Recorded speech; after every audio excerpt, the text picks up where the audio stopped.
per person. Per- A family of 5, 165. 165,000 a year.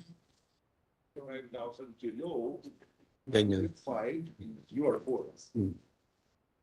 Sige, that's So if I yeah, could repeat it for the yes, record. let's make it of record. Okay. And that is the answer for the supposed to be for the 2023 figure. That's how okay. Not now, not yung current, but how that 15.1% was reached in 2020. Sige, let's Madam Again, Chair. it's 165,000 per year per for a family of 5. 33,000 pesos per capita. Pero per Kasi yun nga yung sinasabi ng World Bank, 'di ba? Well, not 4,000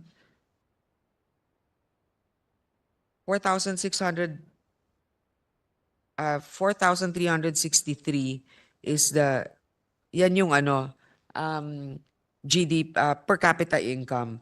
So kung 30,000 yan, diba? Oh, that's the computation. You're poor if you're below that. And what if it's 4,364? One peso above then. Yeah, you're not. So that was how I'm just soliciting facts how okay.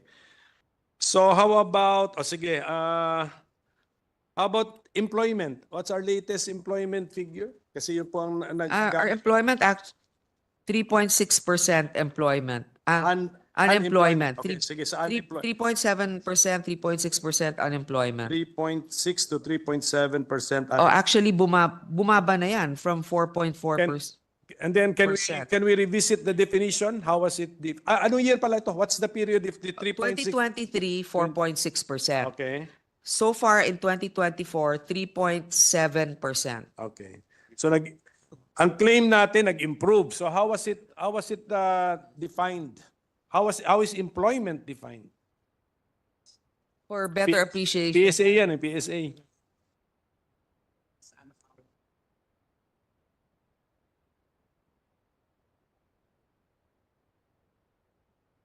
The average employment hours is 40 hours per week. Yun yung average. So meaning to say there are those that are above the average that are employed longer, and the minimum is 1 hour per week. So if a person sinisurvey kasi ito Tama, sinisurvey. If the person, you're not giving me the exact question kasi.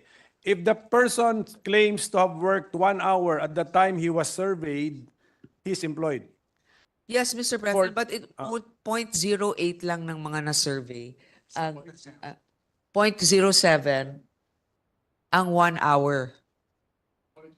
Yes, 0.07. That's why we're still able to reach a high of 40 hours per week on average 0.07. employment. Kahit na, kasi 0.07 lang yung 1 hour. Why did we use that definition in the first place?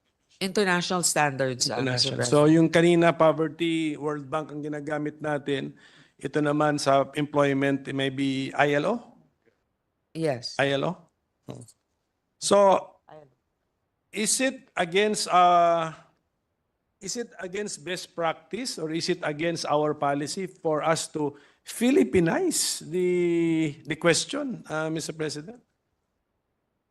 Mr. President, the best practices are the international standards. Now, and the reason why we also do this is for, let's say, loans being extended, the viability of investments in our country. We need to be able to compare based on a standard that is acceptable for all. Now, yung palagi nating sinasabi bilang mga tagapaglingkod, ano ba talaga ang nararamdaman? Alam ko, doon kayo pumupunta. At yun din ang sinabi ng ating Senate President, paano mararamdaman ang kaginawahan?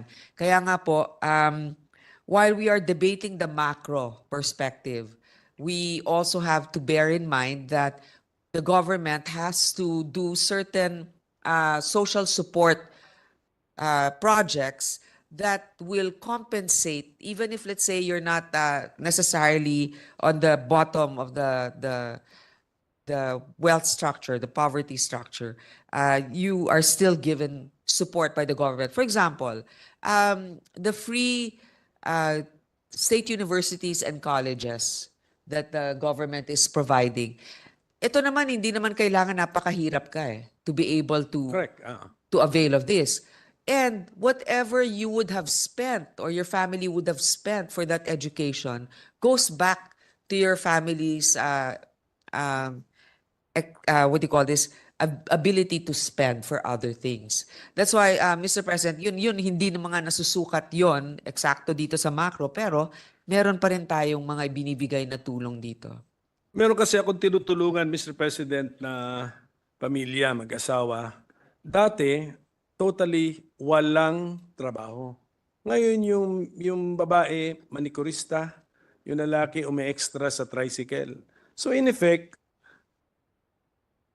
hindi sila papasok sa unemployed, kung tutuusin. Pero, ano pa rin kulang na humihingi pa rin ng tulong pahingi ng panggatas sa bata, pagkain. So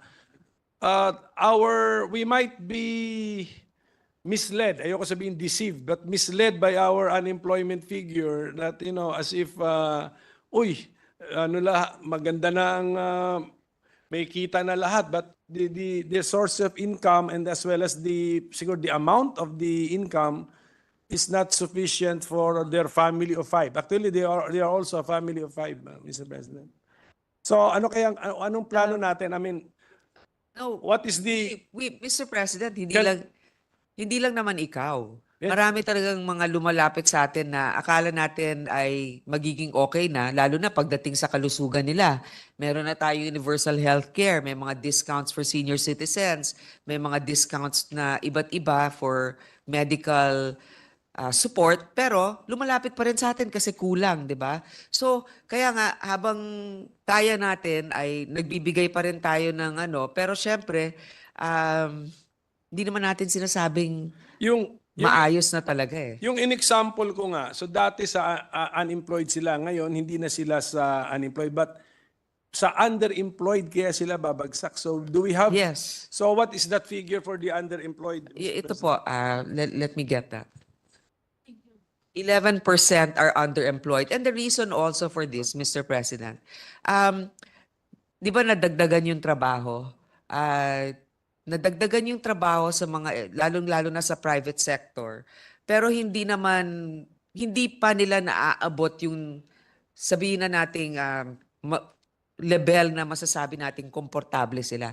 Katulad niyan, halimbawa ngayon, magpapasko, marami talagang nadadagdag ng mga seasonal work para sa ating mga So they will be kababayan. employed.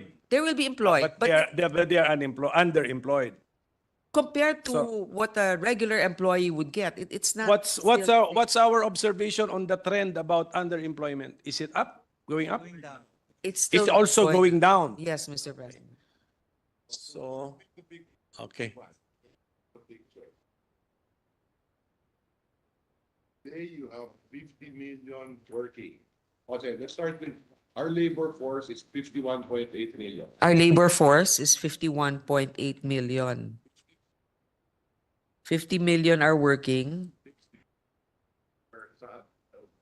Salary workers. 64% are salary workers. Okay, 3.6 now. Which is 32 million. Okay. 32 million. Private sector, 24